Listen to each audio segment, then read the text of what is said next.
धृतराष्ट्र के 100 पुत्र मारे गए और धृतराष्ट्र जी जब कहते हैं कृष्ण जी से कि कृष्ण जी हे माधव, मुझे अपने 100 जन्मों का तो पता है। मैंने 100 जन्मों में तो कोई ऐसा गलत काम नहीं किया जो मेरे 100 पुत्र मेरे सामने ही मारे गए और मैं इतना लाचार हूँ और अंधा हूँ। तो जब कृष्ण जी कहते हैं कि आपको एक जन्म नहीं पता, उस जन्म की मैं आपको कहानी बताता हूँ। हंस से बहुत सारे वो उड़ रहे थे।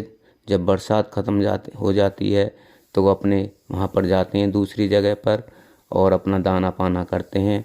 तो जब वह जा रहे थे तो उसमें एक उड़ रहे थे तो उसमें एक हंसनी थी, वह गर्भवती थी।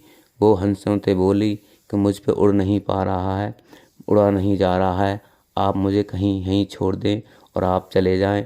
जब मैं बच्चे हो जाएंगे, मैं समर्थ हो जाएंगे तो आप मुझे ले जाना। तो वह एक राजा के पास जाते हैं और राजा से कहते हैं कि भाई हम अपने वतन जा रहे हैं, आप हमारी हंसनी को रख लो क्योंकि ये हमारी हंसनी गर्भवती है, इस पे उड़ नहीं पा रहा है। जब हम उधर से आएंगे हम अपनी हंसनी को लेते हुए जाएंगे। तो राजा बोला ठीक है, हम आपकी हंसनी को सेवा करेंगे और जो भी दाना पानी देंगे।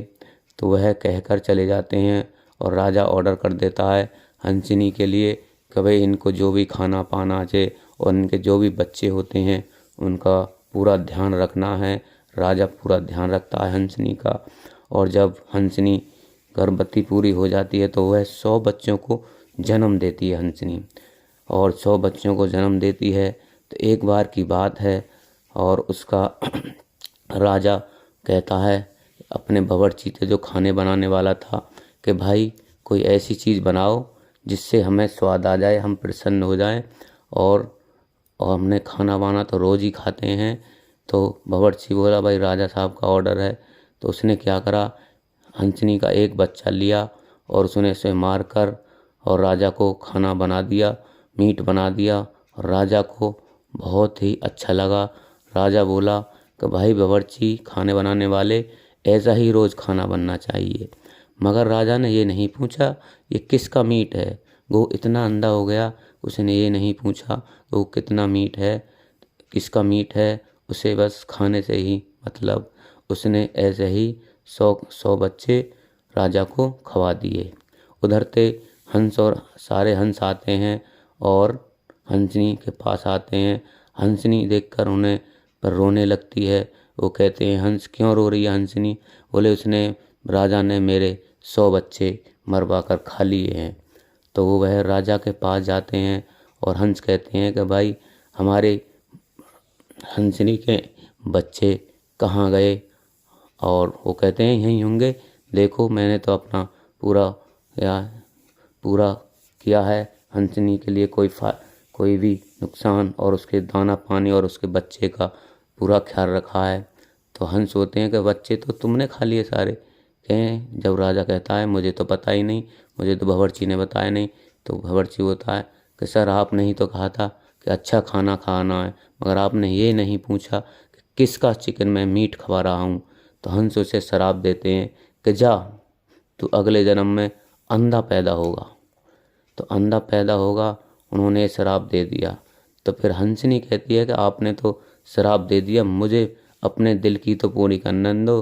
तो जब हंसनी उसे श्राप देती है कि जा तेरे ही सामने 100 बच्चे पैदा होंगे और तेरे सामने ही वो मारे जाएंगे, मैं तुझे आज से श्राप देती हूँ। तो वह कहकर चले जाते हैं। तो अगले जन्म में जब जन्म होता है तो वह धृतराष्ट्र के रूप में जन्म लेते हैं और वह अंधे पैदा होते हैं और उन्हीं के सामने 100 बच्चे मारे जाते हैं। तो कृष्ण जी कहते हैं ये आपके कर्मों का फल है। आपका जो एक तो जिसमें आपको शराब मिला हुआ था, इसलिए आपको यह आपके 100 बच्चे मारे गए हैं। आपको उन हंस और हंसिनों ने श्राप दिया था, क्योंकि कर्मों का फल अवश्य मिलता है।